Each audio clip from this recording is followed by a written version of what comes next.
اخی عمران خان څنګه سپک شو چا وشرمو هند او ازبکستان د اشرف غنی کوم ارمان پوره کوي د ظاهر شاه زوی چا مړ کړی دی ډېرې نورې مهمې خبرې په همدې ویډیو کې وګورئ او چینل مو که تر اوسه نه وي سبسکرایب کړی نو اوس یې سبسکرایب کړئ لومړی خبر دا چې د هیواد د پخواني باچا محمد ظاهر شاه زوی شهزاد محمد نادر په حق ورسېده د شهزاد نادر زوی مصطفی ظاهر پر خپله فیسبوک پاڼه د هغه د مړینې خبر ورکړی دی او لیکلی دی چې جنازه یې په روم کې خاورو ته سپارل کیږي علي وزیر وایي د پاکستان د حکومت او اپوزیسیون دواړو باداره امریکا ته زما کار د بادارۍ خلاف مبارزه ده چې دوام به ورکړم جو بایدن مسلمانانو ته د روژې مبارکۍ پیغام کې د زلزال صورت آیات لیکلی دی چې وایي څوک د یوې ذرې په کمه کچه نیک عمل هم وکړي پایله به یې ګوري نو ځکه دی وایي امریکا به هر ځای له بشري حقونو څخه خپله دفاع روانه وساتي چې په هغه کې چین کې د ایغوریانو برما کې د روهینجیانو او د نړۍ نورو برخو کې د مسلمانانو ټولنو حقونه دي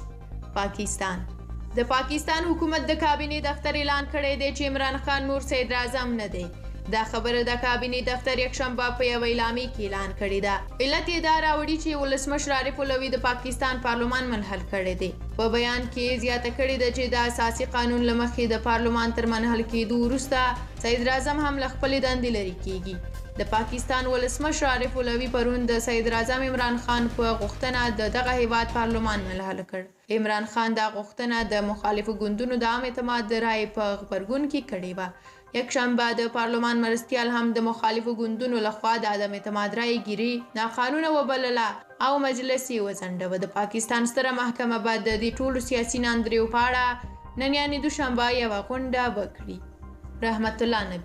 نبیل وایي د کوکنارو کاروبار خپله طالبان کوي وروسته له هغه چې د طالبانو مشر شیخ هیبت الله اخندزاده د کوکنارو د کرکیلې په هکله د ممنوعیت فرمان صادر کړ د ملي امنیت پخواني رئیس رحمت الله نبیل په خپل غبرګون کې ویلي دي چې د کوکنارو اصلي قاچاقبران د طالبانو مشران دي او همدوی یې کاروبار کوي د په وینا چې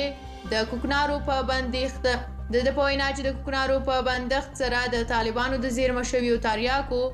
بیه 2 برابره کیږي ټاپي پروژه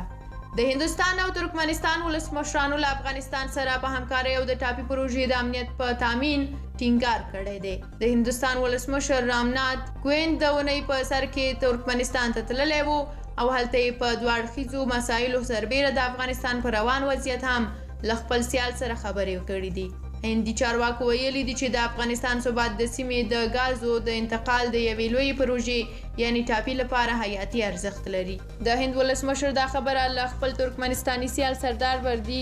محمد دوف سره په اشقاباد کې په یوه رسمي لیدنه کې کړې ده هندي رسنیو راپور ورکړی دی چې ښاغلي کوویند وړاندیز کړی دی چې د ټاپي پروژې د امنیت نیولو اړوند مسایل دي د دواړو هیوادونو تخنیکي ډلې تر بحث لاندې ونیسي اخوا د هند INA خبري اژانس په ترکمنستان کې د هندوستان له سفیر ویندو پانیر څخه د هندوستان او ترکمنستان د ولسمشرانو د لیدنې جزئیات پوښتلي دي هغه یې بیا داسې ځواب ورکړی د هند او ترکمنستان ګډې په افغانستان کې دي له همدې امله د دواړو هیوادونو ترمنځ همغږۍ ډیره مهمه ده دواړو ولسمشرانو په افغانستان کې په ځانګړې توګه د امنیت په برخه کې پر همکارۍ هوکړې کړې دي ځکه ټاپي پایپلاین او نور ټول مسایل په دې برخې تړلي دي ډیره مننه چې ویډیو مو تر پایه ولیدله د نورو ویډیوګانو لپاره مو چینل در سره ضرور سبسکرایب کړئ تر بیا یو بلې ویډیو د خدای پامان